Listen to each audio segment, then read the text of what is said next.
So I got an 83 Chevy S10. Steering wheel comes out pretty much the same as everything, but if you're replacing this ignition switch, a lot of them says there's a button to push down in there, but on this one there's not. You have to take that screw out right there.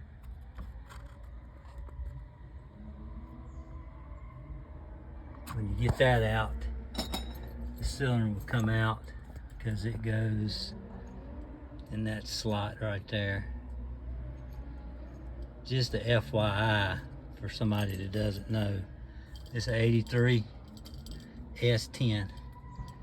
Said steering wheel comes out pretty much the same way, but there's no button to push. You have to pull that screw out, then you can put your switch in.